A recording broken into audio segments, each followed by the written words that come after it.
दुनिया की कोई ताकत अब कश्मीर में आर्टिकल 370 की वापसी नहीं करा सकती।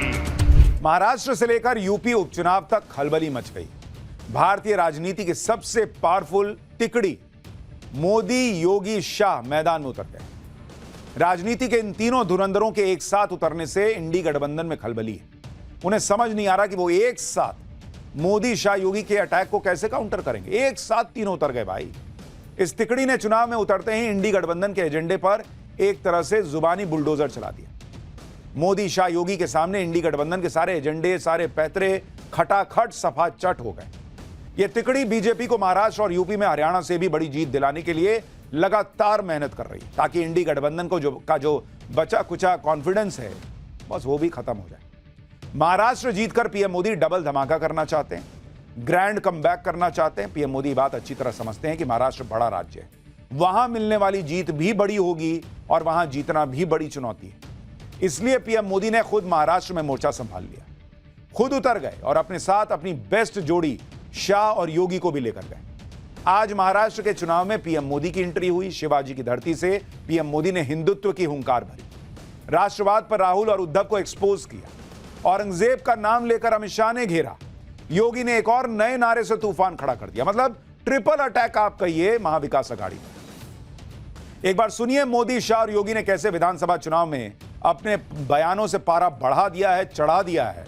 उसके बाद महाराष्ट्र में आज पीएम मोदी ने कैसे विपक्ष के एजेंडे को पस्त किया, एक्सपोज किया, उसकी एक एक डिटेल बताऊंगा। मेरे साथ बोलिए भारत माता की, भारत माता की।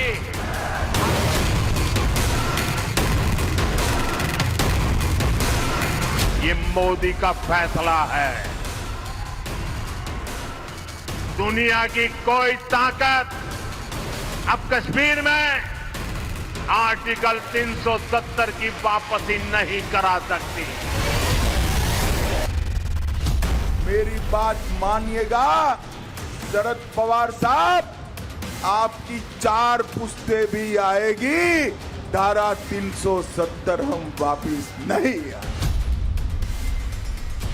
ये फिलिस्तीन के नाम पर आंसू बहाने वाले लोग, पाकिस्तान के नाम पर आंसू बहाने वाले लोग जम्मू कश्मीर के मुद्दे पर मौन क्यों बने बैठे हैं?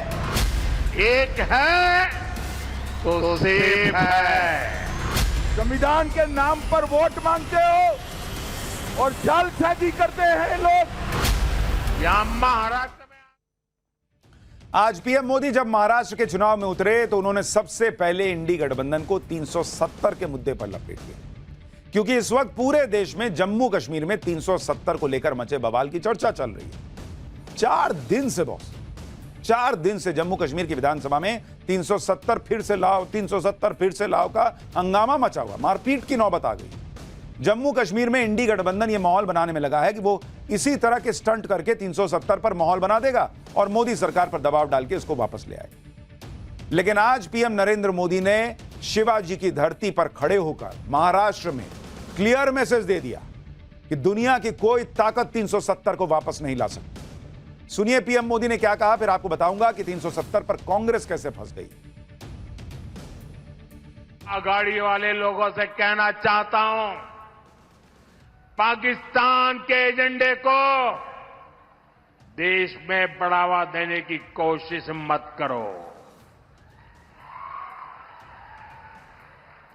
कश्मीर को लेकर अलगाववादियों की भाषा मत बोलो।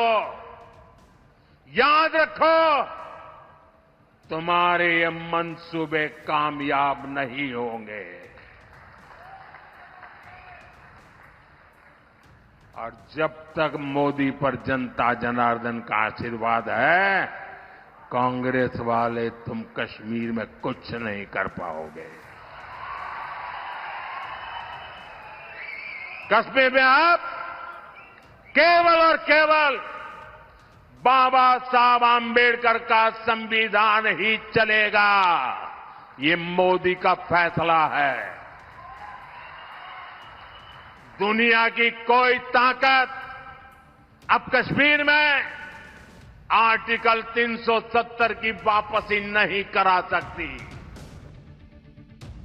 प्रधानमंत्री मोदी ताल ठोक कर कह रहे हैं कि बॉस 370 नहीं आएगा, यह मोदी का फैसला है।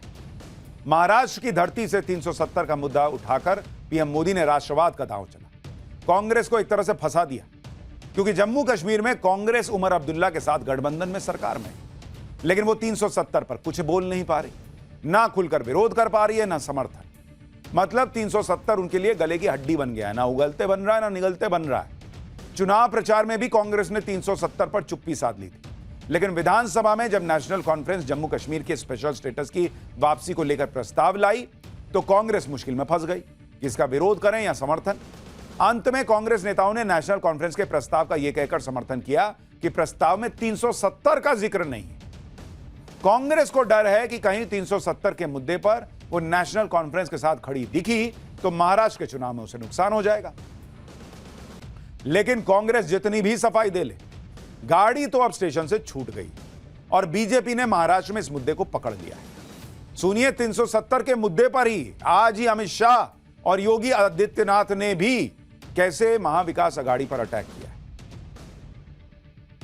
है। कांग्रेस, एनसीपी, नकली शिवसेना, शरद पवार की एनसीपी, ये कहते हैं कश्मीर में धारा 370 नहीं हटनी चाहिए। अभी अभी कश्मीर की असेंबली में मीटिंग हुई, नेशनल कॉन्फ्रेंस के साथ कांग्रेस पार्टी ने भी एक रेजोल्यूशन किया कि धारा 370 वापिस लाइए।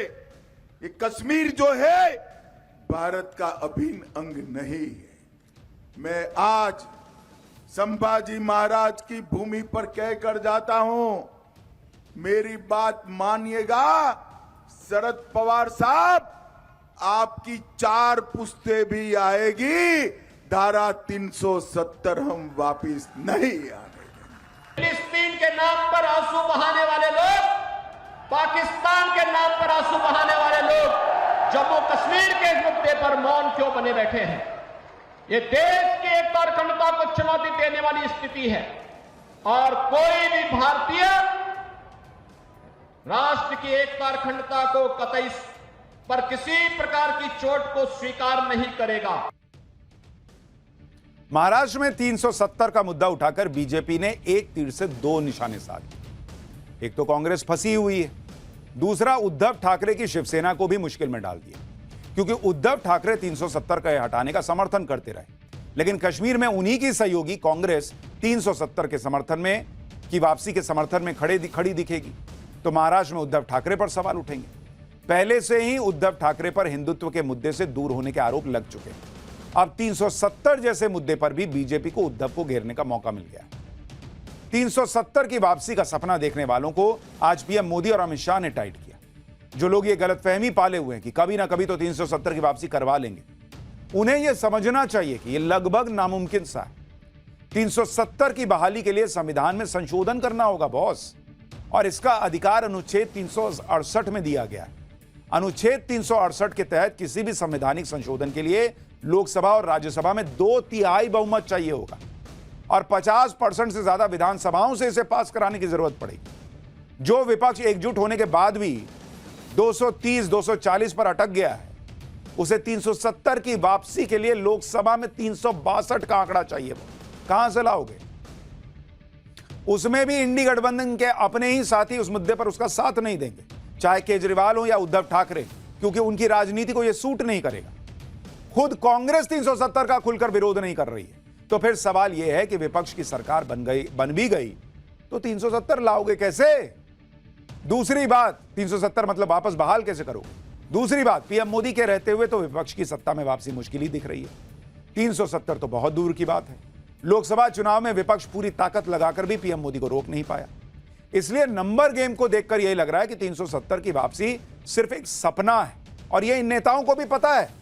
कश्मीर में जो लोग बोल रहे हैं वो सिर्फ पब्लिक को झुंझुना थमा रहे हैं, इससे खेलते रहो ताकि हम सरकार चलाते रहें।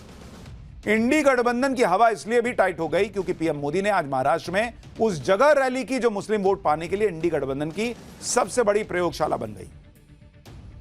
पीएम मोदी ने पहली रैली के लिए महाराष्ट्र के धुले को चुना। आपको याद होगा, हमने धुले का आपको पूरा चैप्टर समझाया था।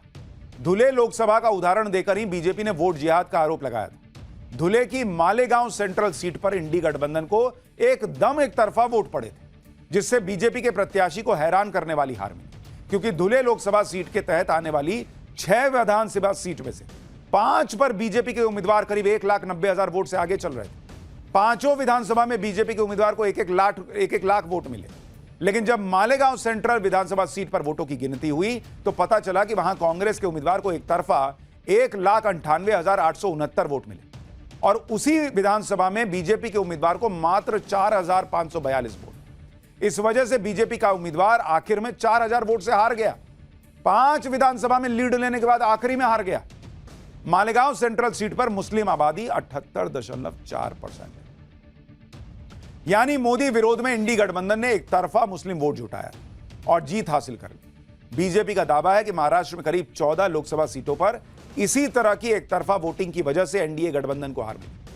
अब इंडी गठबंधन इसी प्रयोग को विधानसभा चुनाव में भी दोहराने की तैयारी कर रहा है, इसलिए बीजेपी पहले से अलर्ट है।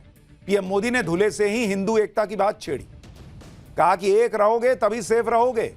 सुनिए पीएम मोदी ने कैसे इंडी गठबंधन की जो प्लानिंग है उसे एक्सपोज किया।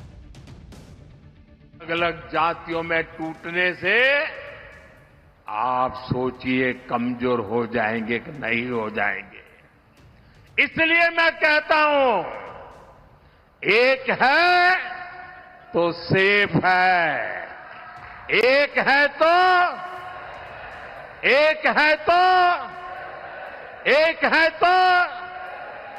हमें एकजुट रहकर कांग्रेस के खतरनाक खेल को नाकाम करना है और विकास के रास्ते पर आगे बढ़ते रहना है।